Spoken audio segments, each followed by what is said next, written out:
Please give an energetic and warm welcome to the one and only Kapil Sharma.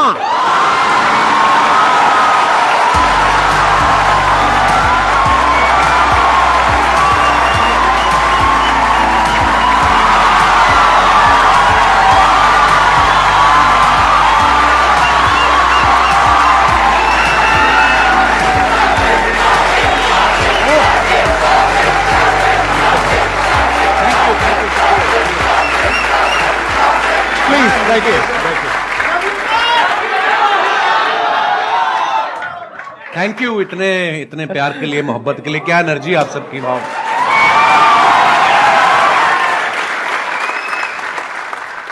मैं तो सोचा था आप मेरे शो पे आएंगे कभी। एक ही बात है, कोई फर्क नहीं। एक ही बात है, हाँ। अच्छा, इससे पहले कि ऑडियंस आपसे इंटरेक्ट करे, ऑडियंस आपसे क्वेश्चंस पूछे, मेरे माइंड में एक सीरियस क्वेश्चन है जी। आज से 10 साल पहले आपने अपने करियर की शुरुआत करी थी। मैंने देखा 2013 में कॉमेडी नाइट्स विद कपिल के नाम से आपका शो आया था। आज पूरे 10 साल हो गए हैं उस जी बात सर। को। तो तब क्या आपने सोचा था कि एक दिन आपको संदीप महेश्वरी शो में आने का मौका मिलेगा?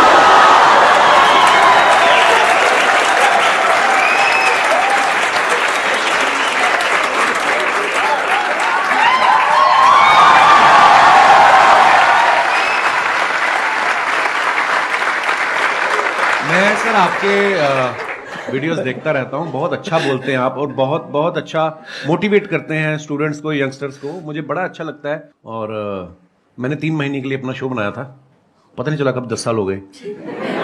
लोगों का प्यार है और आप सबकी, लोग बहुत प्यार करते हैं सर आपको।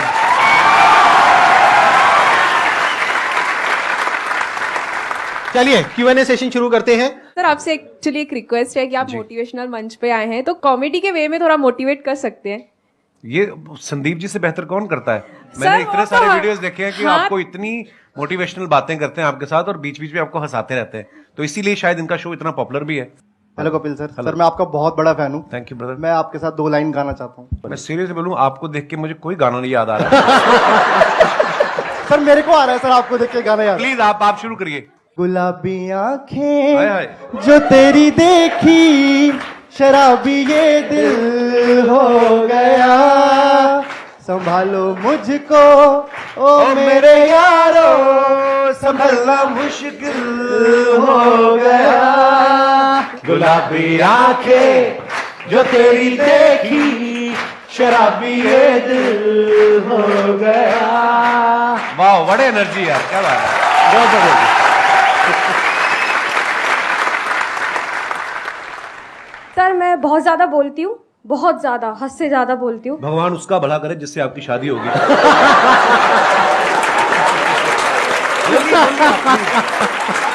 Happy women's day. Thank you sir, thank you so much. मेरे को ये पूछना है सर, गुड लिसनर कैसे बन सकती हूँ मैं? चुप रह के।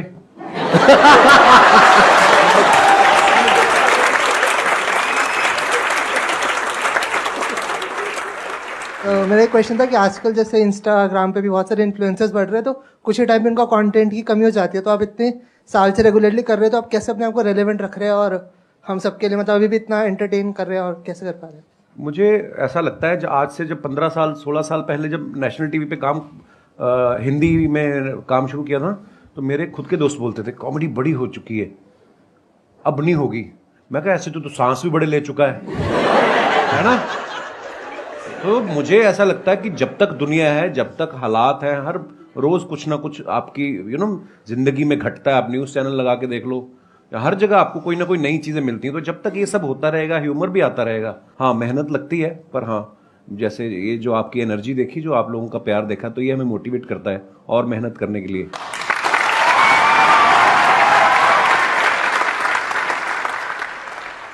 मैं आप दोनों से जानना चाहता हूँ, क्या आपने जो सोचा था, जो मैं इस प्लेटफॉर्म पे यहाँ तक पहुँच जाऊँगा, तो मैं ये कर सकता हूँ, ये कर सकता हूँ, ऐसा होगा वैसा होगा, क्या आज वैसा हो रहा है? मुझे लगता है बिल्कुल वैसा हुआ है और शायद उससे कहीं ज़्यादा हुआ है। मैं बड़ा फॉर्चुनेट हूँ, मैं बड़ा ब्लेस्ड हूँ और मुझे ऐसा लगता है कि जितना सोच के आए थे उससे कहीं ज़्यादा मिला है। पर हाँ, वो मेहनत करते रहना चाहिए आपको, क्योंकि उसका कोई अल्टरनेट नहीं है।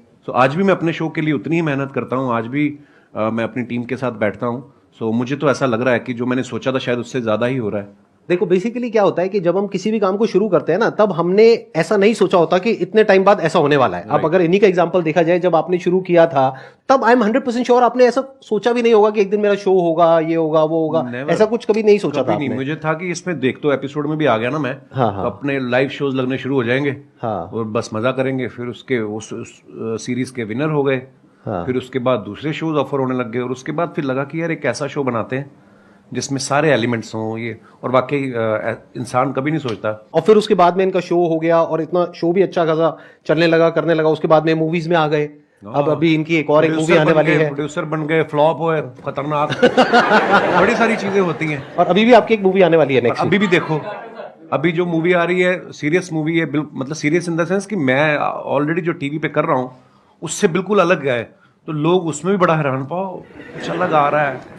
हालांकि जो मेरे जानने वाले हैं, जो मेरे दोस्त हैं, जो करीबी हैं, उनको कोई वो नहीं हुआ शौक, क्योंकि उनको पता था कि I am very good actor. तो बिल्कुल संदीप जी ने सही कहा, बहुत सारी चीजें होती जो हम लोग हमारे बियॉन्ड में हमने एक्चुअली नहीं सोची होती। इसको आप इस तरीके से देखो कि जैसे जैसे हम लाइफ में आगे बढ़ते हैं ना, तो हमारी जो विजन है वो बड़ी होती है। बिल्कुल। जब अभी अगर आप अपनी बात करो तो आपकी विजन इतनी सी है, तो आपको लग रहा है कि मैं बस इतना ही कर सकता हूं। जब वहां पहुंच जाओगे तो विजन और बढ़ जाएगी।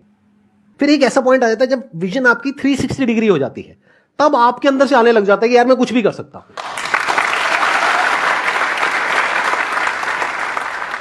मजा आना चाहिए, मुझे ऐसा लगता है, जो मैंने देखा कि अब मजा आ रहा तो फिर जिंदगी पता नहीं चलती। 10 साल मेरे कब निकले ये वाले, जब ये शो शुरू किया मुझे जेन्युइनली नहीं पता चला। मैं शादी करना भूल गया था बीच में, फिर मेरे को किसी ने याद किया, बोला कि तुम शादी कर लो, 36 के हो गए हो, 40 के बाद मतलब फिर काम खराब हो जाता है। फिर मैं यार शादी, आपने कोशिश तो बहुत करी थी अपने शो में जी, वो पत्ता सीधा पड़ा नहीं। नहीं वो मुझे लगता था कि वो अब ये आ रही है अगले हफ्ते हीरोइन, इससे बात बन जाएगी। हाँ, वो प्रमोशन करके निकल जाती थी, फिर मिलती नहीं थी।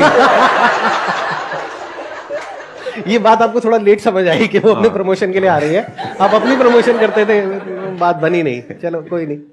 लेकिन आई थिंक आपका भी जो रिलेशनशिप है, अगर एक बार हम थोड़ा सा ऑफ ट्रैक जाए जी, तो बहुत पुराना रिलेशन है आपका गिन्नी के साथ। हाँ हाँ, ऑफ कोर्स। मैं कॉलेज में पढ़ता था, जब मैं पोस्ट ग्रेजुएशन के लिए एडमिशन लिया अमृतसर से जलंधर, तो हमारे यूथ फेस्टिवल जैसे होते हैं, है ना, यूनिवर्सिटी के इंटर कॉलेज कंपटीशन।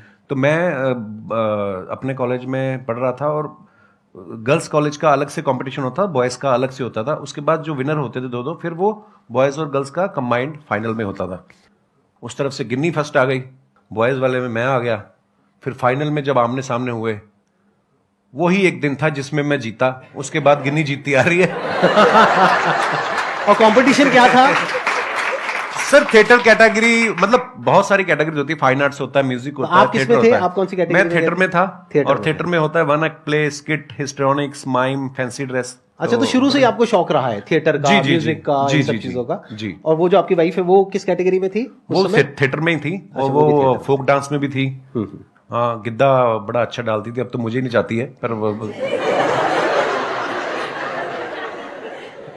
जैसे आप कॉलेज डेज में थे, तो आपकी हर एक ग्रुप में ऐसा होता है एक बंदा कि वो जो होता है सबकी लेने वाला होता है। तो सर, आपने जो ये कॉमेडी का जो करियर है, वो आपका मतलब ये बेइज्जती करने का शौक था, या फिर आपने मतलब पूछ रहे हैं आप किस तरफ थे? जैसे एक ग्रुप में एक बंदा ऐसा होता है, तो आप वो बंदे थे या फिर आपके साथ ऐसा कुछ हुआ था? मतलब यही आप पूछना चाह रहे जी हैं? सर, जी सर, यस हाँ। सर। हाँ, मतलब बेइज्जती करने वाली ये लाइन कहाँ से आ गई भाई? सर, हमने कई बार नोटिस करा सर, जैसे अर्चना मैम हो गई और दिनेश। वो एक रिलेशनशिप होता है ब्रदर। जी वो सर। उसको बेइज्जती नहीं कह सकते यार आप। मेरी इतनी औकात नहीं है कि अर्चना जी इतनी सीनियर एक्टर हैं, और अगर ऐसा होता तो वो उस शो पे बैठती। नहीं सर, ऐसे अब अक्षय पाजी आते हैं मेरे शो पे, हम लोग बड़ा हेल्दी एक कॉन्वर्सेशन होता है, वो मेरे पे पंच मारते रहते हैं, मैं उसमें, तो वो एक आर्ट है। एक स्किल डेवलप हो जाती है ना कि हम आपस में ऐसे करते हैं। हाँ, नहीं बेइज्जती वो नहीं होती, वो होती है मैं जो आपकी अभी करूंगा।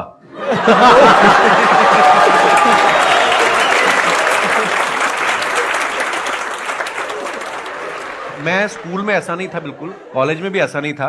हाँ, पर मुझे लोगों को हंसाना अच्छा लगता था, पर मैं बड़ा इंट्रोवर्ट था। मुझे लगता कि शायद मैंने ना बहुत साल लोगों को ऑब्जर्व करता रहा, देखता रहा, अलग अलग कैरेक्टर। तो जैसे अभी मैडम ने भी सवाल पूछा था, तो वो चीज़ें डेवलप हो रही होती हैं, आपको नहीं पता होता है कि आपके अंदर कुछ डेवलप हो रहा है, धीरे धीरे धीरे धीरे करके। तो अच्छा लगता था लोगों को हंसाना। सो आई थिंक उसी की सर वजह अपने आप पर भी शायद- हंसना भी स्किल है सर, कई लोग हैं जो अपने सबसे आप पे पहले हंस ही नहीं पाते। सबसे पहले अपने ऊपर हंसो। एक मैं आपको मंत्र बताऊं छोटा सा, अगर आपको लगे ना कि यार मेरे बारे में लोग क्या कहेंगे, सबसे पहले अपने बारे में खुद ही कह दो। जब आपके शो में कोई भी आता है या जैसे एक्टिंग हो गया या सिंगर, तो आपको किस में मजा आता है? आपने एक्ट्रेस तो बोला ही नहीं। मेन मजे वाली बात है, है सिंगर है। सिंगर के साथ ज्यादा मजा आता है या हाँ, मुझे एक्चुअली क्योंकि पर्सनली मुझे म्यूजिक का बहुत शौक है, नहीं एक्टर्स के साथ भी बहुत मजा आता है, मस्ती मजाक करते हैं, पर कोई जब सिंगर आता है तो उससे ये होता है कि आप भी एंटरटेन होते हो, है ना, नहीं तो अदरवाइज हम उनको कर रहे होते हैं, ऑडियंस को कर रहे होते हैं। तो म्यूजिशियंस कोई भी आते हैं सिंगर या, तो मुझे बड़ा अच्छा लगता है। Thank you. क्वेश्चन मेरा ये है, जैसे कि सर वैसे मैं डिजिटल मार्केटिंग करता हूँ और क्या कहते हैं मिमिक्री वगैरह भी कर लेता हूँ मैं। अच्छा जी। बट मैं क्या है, मैं कहीं चैनल वगैरह पे किसी चीज़ पे मैंने कोई चैनल वगैरह नहीं बनाया। वैसे क्लाइंट के लिए हम लोग ये काम करते हैं, तो उनकी जो सोशल मीडिया अकाउंट है मैं अच्छे खासे रीच उन पे ला सकता हूँ, बट मेरे को टाइम नहीं मिल पाता। ऐसा भी नहीं है, बहुत कुछ करता हूँ, मतलब समझ में नहीं आता कि टाइम क्यों नहीं मिलता अपने लिए अगर निकालना चाहूँ तो। आप जवाब देंगे, मैं जवाब दूं? हाथ तो नहीं उठाना चाहते ना आप? मेरा आपसे सवाल है अब, ये सवाल आपने हमसे क्यों पूछा? क्योंकि आपका टाइम है। देखो, मैंने जैसे कहा कि आपको जिस चीज में मजा आता है, अगर आपको लग रहा है कि आपको जो आप जो कर रहे हैं उसमें आपको मजा आ रहा है, तो फिर आप वो अपने लिए कर रहे हैं, आप ही का टाइम है। और अगर आपको उसमें मजा नहीं आ रहा तो फिर मजा ढूंढने का। नहीं सर, मजा तो आता है, मतलब वही है कि टाइम नहीं मिल पाता, पता नहीं कैसे नहीं मिल पाता। भाई टाइम मिलता नहीं है, निकालना पड़ता है। My question is for both of you कि क्योंकि आप लोग अपनी फील्ड में ना you are the number one, whatever you are doing right now, you are at the top. तो जब आप लोग उस स्टेज पे थे जहाँ पे आपको आपको पता था आपका काम अच्छा है, पॉपुलैरिटी मिल रही है and people around you started recognising you, तो उस स्टेज पे तो सब ऐसा होता है ना कि अरे यार तुम तो बहुत अच्छा करो, यू नो कि भाई अच्छा क्या है बुरा क्या है, but those people around will be a yes person कि आप जो बोलोगे दिल बी यस सर। So उस सिचुएशन में when you are at place where you can have everything, so how do you maintain that calm and composure? And वो ऐसा होता है ना कि you are you know कि you know what I need to do rather than getting affected by other people's opinion. तो वो अपने आप को कैसे आप मैनेज करते हो उस सिचुएशन में, या अपने आप को कैसे रियलाइज कराते हो कि ये सब जो चीजें हैं ना, फेम है जो भी है, ये तो आएगा चला जाएगा, but me as a person my value is determined by my work, so how do you continue to do that? Wow.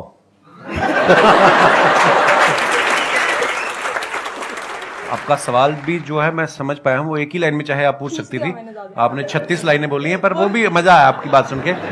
पता क्या होता है, लोग बड़ा चढ़ाने वाले भी बहुत होते हैं, जब आप थोड़ा थोड़ा कुछ कहीं राइज करना शुरू करते हैं, बड़े लोग होते हैं, पाजी आपका तो जवाब ही नहीं है। कॉम्प्लीमेंट ले लो, लेने का मजे करो, मिल रहा है ना, कुछ कुछ ले तो नहीं रहा आपसे, उसको सीरियसली लेना। और सबसे इंपॉर्टेंट चीज, जब आप क्रिटिसाइज होते हो, जब आपको कोई यू नो, अब क्रिकेटर्स देख लो आप, आज अगर कोई सेंचुरी मारता है उसके घर के बाहर जाके ढोल बजा रहे हैं, अगले मैच पे वो 0 पे आउट हो जाए तो कीचड़ भी फेंक आते हैं। अपने लोग बड़े इमोशनल हैं, प्यार करेंगे दिल से करेंगे, गाली भी देते दिल से करेंगे। सो ना तो खुशी में ज्यादा, एक्साइटमेंट में ज्यादा उछलने का, और ना ही अगर आपको कुछ बुरा दिन निकल रहा है, हर दिन एक जैसा नहीं होता ना, तो उस दिन ज्यादा टेंशन भी नहीं होने का। और ये चीजें ना शायद उम्र के साथ आती हैं। मैं पहले ऐसा ही था, मेरे को कोई ट्विटर पे एक गाली देता था, मैं 10 देता था उसको ना तो वो धीरे धीरे समझ आ जाती है। आई थिंक उसका उम्र का भी उसमें वो बड़ा होता है। आप जैसे जैसे लाइफ में ग्रो करते हैं, यू नो, परिवार वाले हो जाते हैं, बच्चों वाले हो जाते हैं, ये चीजें जो उम्र के साथ आती है वो उसी के साथ आती है। सो हाँ, कोई भी चीज परमानेंट नहीं है, ना आपका फेम, ना आपका यू नो, ना आपकी तारीफ जो है वो परमानेंट है, ना ही आपका क्रिटिसिज्म जो है परमानेंट है। सो बस रिलैक्स रहने का। और ये चीजें ना कई बार टाइम के साथ साथ ही समझ आती है Actually. मतलब अगर आप ये एक्सपेक्ट करोगे कि मेरे को या इनको एक पर्टिकुलर एज पे ये सब कुछ समझ आ जाता 10 साल 15 साल पहले, तो ऐसा नहीं होता है। ऐसा नहीं होता। जब हम वो चीज कर लेते हैं और वो गलतियां करते हैं उस तरह की, राइट, कि जब वो दिमाग पे चढ़ता है, अगर कोई आपको कहता है ना कि हाँ सक्सेस फेम दिमाग पे नहीं चढ़ता है, झूठ बोल रहा है वो इंसान। सबके चढ़ता है, सक्सेस भी दिमाग पे चढ़ता है और फेलियर भी दिमाग पे चढ़ता है। हाँ, तो जब ये दोनों चीजें दिमाग पे चढ़ती है और हावी होती है, तब हमें अंदर से समझ आता है कि अच्छा इसकी वजह से क्या गड़बड़ हो रही है। फिर इंसान धीरे धीरे उसको हल्के फुल्के तरीके से लेने लग जाता है। हाँ, एक टाइम के बाद कोई चीजें आपको इफेक्ट नहीं करती, आप मर जाते हो।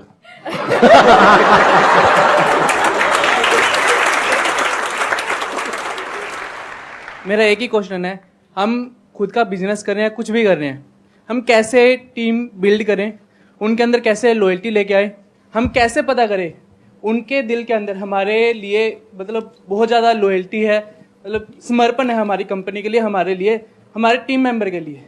इट्स अ गुड क्वेश्चन, और ये हम सिर्फ टीम पे नहीं लगा सकते इस फंडे को, हम दोस्ती पे भी लगा सकते हैं, बिल्कुल, फ्रेंडशिप पे भी लगा सकते हैं, रिलेशनशिप बोल सकते हैं, any kind of a relationship, that could be a professional relationship और अ पर्सनल रिलेशनशिप। तो कोई भी रिलेशनशिप हो किसी भी तरीके की, उसको स्ट्रांग कैसे किया जाता है? देखो, आप सामने वाले के मन में क्या चल रहा है ये तो आप कभी भी नहीं जान पाओगे।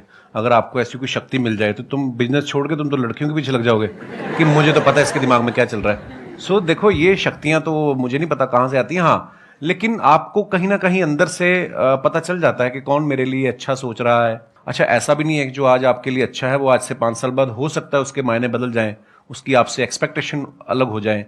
जो मेरे भी बहुत ऐसे मेरे दोस्त हैं, आज भी मेरे वही दोस्त हैं स्कूल कॉलेज के, पर कई दोस्त ऐसा भी होता है कि वो आपसे कुछ और उम्मीद करने लग जाते हैं। यू नो, समय बहुत बड़ी चीज़ है, समय के हिसाब से आपके विचार भी बदलते हैं, सब कुछ होता है। पर हाँ, अगर आपको ये जानना है कि ये मेरे लिए कितना लॉयल है तो ये सोचना छोड़ दो, आप अपना 100% उसको दे दो। जब वो देखेगा कि आप उसको कितनी मोहब्बत से इसको ट्रीट कर रहे हो तो वो सेम शायद बदले में आपको ऐसा मिलेगा। तो इसको हम पढ़ते भी आए हैं कि आपके ही कर्म आपके आगे आते हैं। मुझे ऐसा लगता है आप जब अपना 100% देते हो किसी को विदाउट एनी एक्सपेक्टेशन, आपके अंडर जो काम करते हैं जो भी, उनको अगर आप बहुत मोहब्बत देंगे तो शायद वो भी आपके लिए लॉयल ही होंगे। मेरा अपना टेक ये है कि अच्छे टाइम में कभी भी एक रिलेशनशिप की पहचान नहीं होती है। एक्चुअली अच्छे टाइम में तो सब अच्छे हैं, दोस्त भी अच्छे हैं, रिश्तेदार भी अच्छे हैं, टीम वाले भी अच्छे हैं, सब कुछ अच्छे हैं। जब बुरा टाइम आता है तब क्या आप उसके साथ में खड़े हो या नहीं खड़े हो, और पूरे दिल से, उससे रिलेशन पक्का हो जाता है।